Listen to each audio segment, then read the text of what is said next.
15 years after I destroyed a space station to stop a genocide, the woman who finally cornered me didn't pull the trigger. She asked me why her sister had to die, and I realized the answer might decide whether either of us deserve to live. Subscribe if you want to see how a chained gift becomes a chosen bond. The blade at Marcus Reyes's throat was cold. He did not move. He did not flinch. He only smiled. It was a small smile, slow and calm, the kind that had earned him the name Dead Man's Grin many years ago, back when he wore the uniform of the Orbital Marines and still believed wars could be won cleanly. The woman holding the blade did not like that smile. 15 years, she hissed. Her voice was low, sharp, and steady. I chased you for 15 years. Her skin was silver, almost metallic in the weak light of the abandoned refinery. Her eyes were amber, slit like a predator's. She stood very close, close enough that Marcus could feel her breath and the faint heat of anger behind her control. Across 12 systems, she continued. You never stopped running. I never stopped hunting. Marcus slowly raised his hands, palms open. I was starting to think you quit, he said. The blade pressed harder. A thin line of warmth slid down his neck. The Syndicate wanted you dead very badly, she said. They paid well. Marcus blinked. That surprised him. They stopped paying 8 years ago, she added. That made him stop smiling. Silence stretched between them. Old machines groaned somewhere deep inside the refinery. Wind pushed dust across broken metal floors. Then why are you here? Marcus asked carefully. Her eyes burned brighter. Because you killed my sister. The words hit harder than any bullet ever had. Marcus searched his memory. 15 years of fighting. 15 years of blood, fire, and impossible choices. Faces blurred together. Names lost. Screams that still woke him at night. I don't, he began. Nexera Station, she said quickly. You destroyed the reactor. Everyone aboard died. Marcus remembered. Nexera had been a Syndicate weapons lab. Biological weapons. A planned plague. One that would have wiped out dozens of outer colonies. I had 12 hours, Marcus said slowly, to stop it. My sister was a cleaner, the woman snapped. She scrubbed floors. She had nothing to do with weapons. Marcus closed his eyes.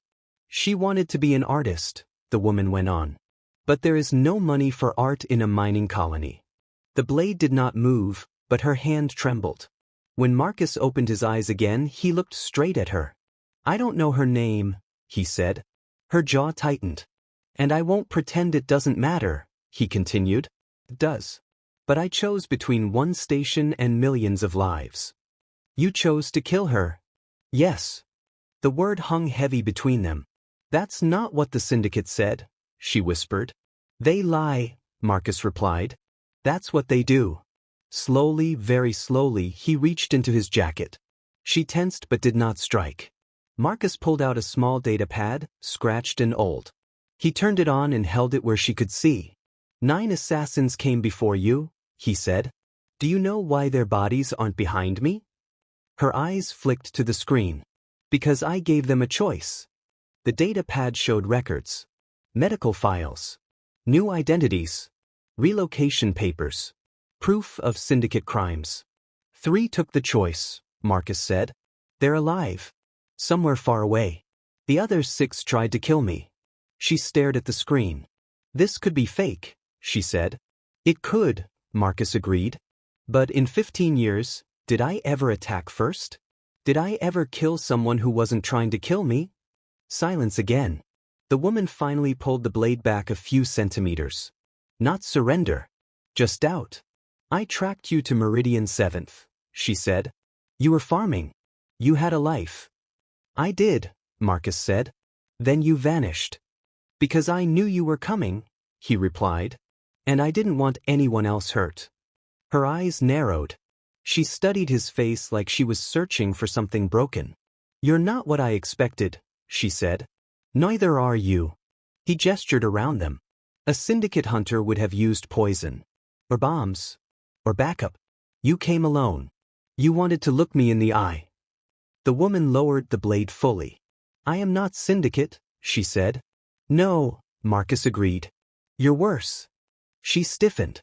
You believe you are right, he continued calmly. People like that don't stop easily. Her grip tightened on the weapon again, but she did not raise it. You studied me, Marcus said. My missions. My choices. So tell me. He spread his arms. Am I the monster you came to kill? Her hand shook. I don't know, she said. Marcus nodded.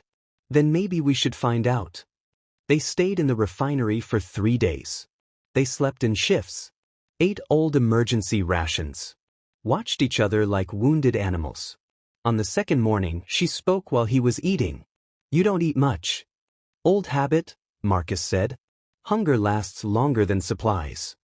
The records said you escaped Corvith Prime. Escaped is a kind word, he replied.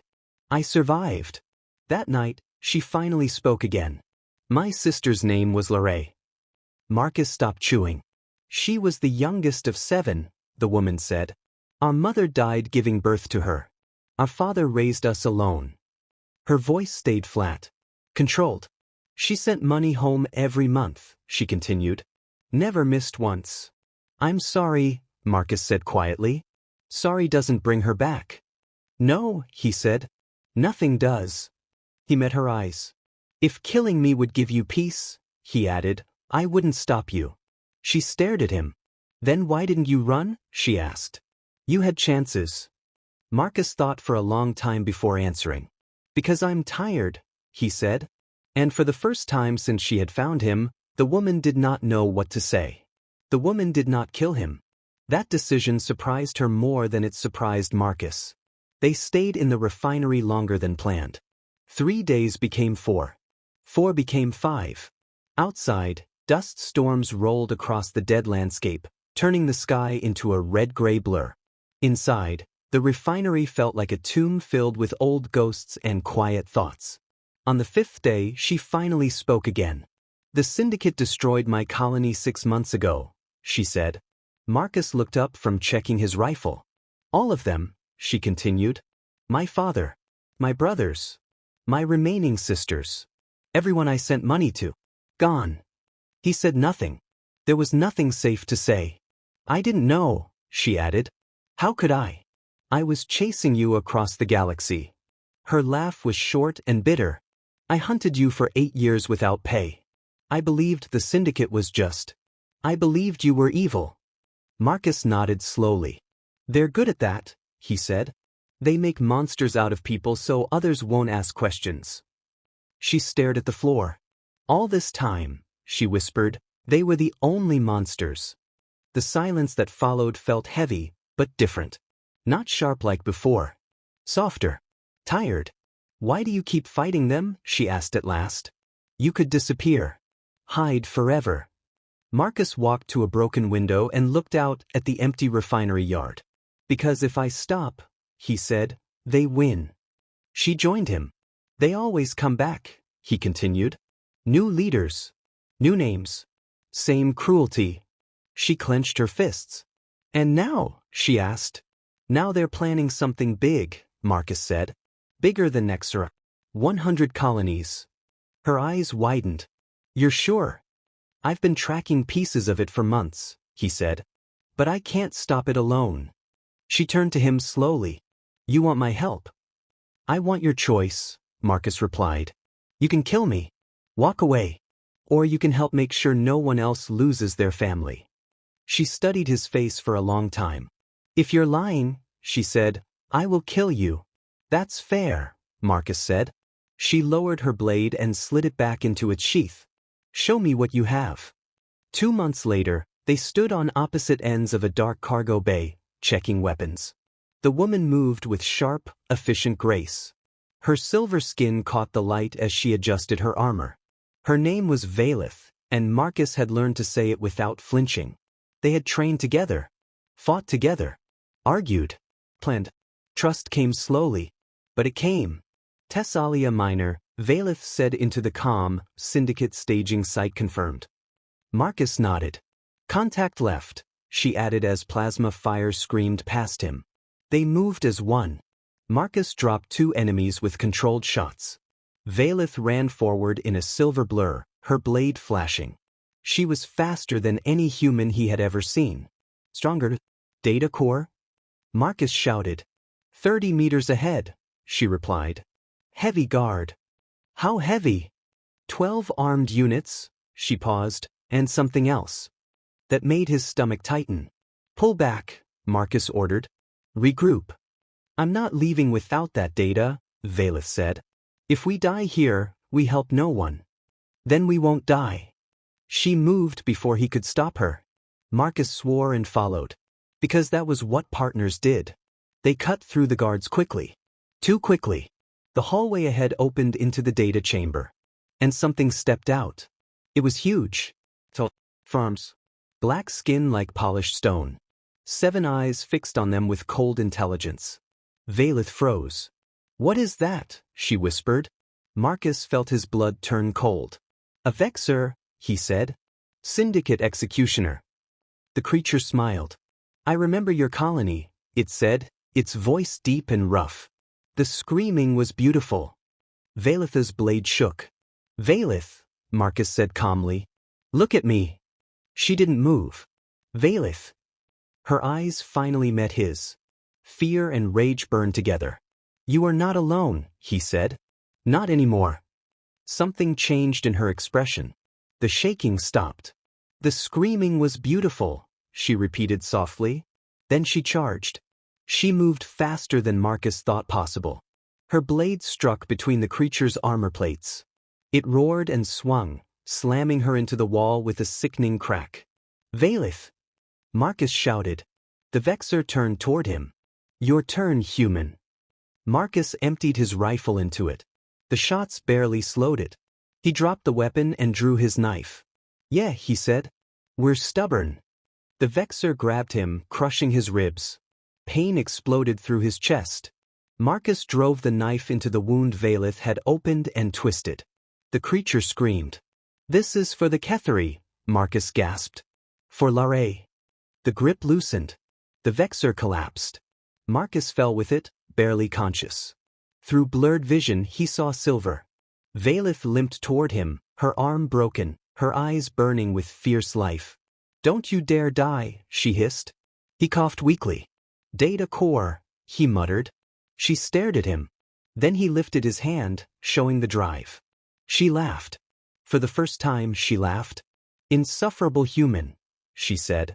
She lifted him carefully and carried him toward extraction. And for the first time in decades, Marcus let someone else carry his weight. The Syndicate did not fall in one day. But the data they stole broke it open. Cells were exposed. Leaders arrested. Facilities destroyed. 6 months later, Marcus sat on a farm porch under a wide sky. Valeth stood beside him, her rebuilt arm humming softly with new machinery. You could go home, Marcus said. Help rebuild your people. She looked at him. And you? I'll keep fighting, he said. She nodded once. Then I stay. The sun dipped low, painting her silver skin gold. The war was not over. But this time, neither of them faced it alone. The war did not end with cheers or parades. It ended quietly. One Syndicate cell at a time vanished. One safe house burned.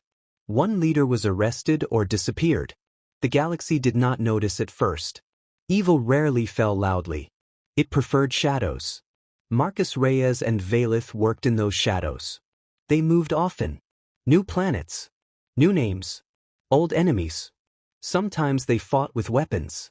Other times with information, leaks, and careful lies that turned Syndicate allies against each other. Marcus's body paid the price. Old injuries ached. New ones healed slower. His hands sometimes shook in the mornings. Valeth noticed everything. You are damaged, she said one night while tightening a bandage around his ribs. So are you, Marcus replied. Her silver skin was marked with thin scars now. Her cybernetic arm whirred softly when she moved it too fast. Yes, she said. But I am still useful. Marcus smiled faintly. So am I, he said. They received the message on a small relay station near the outer rim. Encrypted. Old Syndicate code. Valeth broke it in minutes. A remnant council, she said. They're trying to rebuild. One final base. Marcus leaned over her shoulder. Where? Deep space. No colony nearby, she replied. But they're gathering resources. Marcus exhaled slowly. If we let them grow, he said, this starts again. Valith nodded. We end it. The base was hidden inside a hollowed asteroid. Cold. Silent. They entered without alarms. Marcus disabled sensors while Valith slipped through patrols like a ghost. Inside the main chamber, the council waited. 5 figures. Different species. Same fear behind their eyes. You ruined everything, one of them spat. Decades of work. You ruined families, Valith replied calmly. Marcus stepped forward. This ends tonight, he said. Walk away. Testify. Live. Laughter answered him. We know your pattern, another leader sneered. You always offer mercy. Yes, Marcus said. And you always refuse. Weapons came up. Valith moved first. The fight was short, brutal, final. When the last body fell, silence filled the chamber. Marcus leaned against a console, breathing hard. It's done, he said. Valith looked at the bodies. No triumph filled her eyes. Only exhaustion. Yes, she said. It is. They did not stay to watch the base explode. They left before the blast, drifting in their ship as the asteroid cracked apart behind them. Marcus watched it through the viewport. So many years, he said quietly. Valith stood beside him. My sister is still dead, she said. I know. My people are still broken. I know. She turned to him. But the ones who did this, they won't hurt anyone else. Marcus nodded. That matters. They returned to the farm on Meridian. The sky was wide. The land quiet. Marcus liked that place. Not because it erased the past, but because it did not demand anything from him. One evening, they sat on the porch again. The same spot where their strange partnership had truly begun. Valith held a small data tablet. I found something, she said. Marcus looked at the screen. Paintings. Colorful. Full of light. Lare's work, Valith said softly. I recovered old backups from a colony archive. Marcus swallowed. They're beautiful, he said. Valith tilted her head. They are terrible, she said. But she loved them. She stared at the images for a long time. I hated you for 15 years, she said. That hate kept me alive. And now? Marcus asked. She considered the question. Now it no longer controls me, she said. That does not mean it is gone. That's okay, Marcus said. Some things don't need to disappear. They just need to stop ruling us. She looked at him. You speak like someone who finally learned something. Marcus smiled. Took me long enough. Weeks passed. Marcus worked the land again. Slowly. Carefully. Valith learned human farming tools and complained loudly about all of them. They are inefficient, she said. They're traditional, Marcus replied. That is worse. He laughed. Really laughed. For the first time in years. One night, as stars filled the sky, Valith spoke again. I never asked, she said, why you didn't end yourself after Nexera. Marcus was quiet for a long time. Because part of me believed, he said, that I could still fix something. Even if I never fixed myself. Valith nodded. And now? Now I believe fixing doesn't mean erasing the past, Marcus said. It means carrying it without letting it crush you. She looked at the stars. Lare would have liked this sky, she said.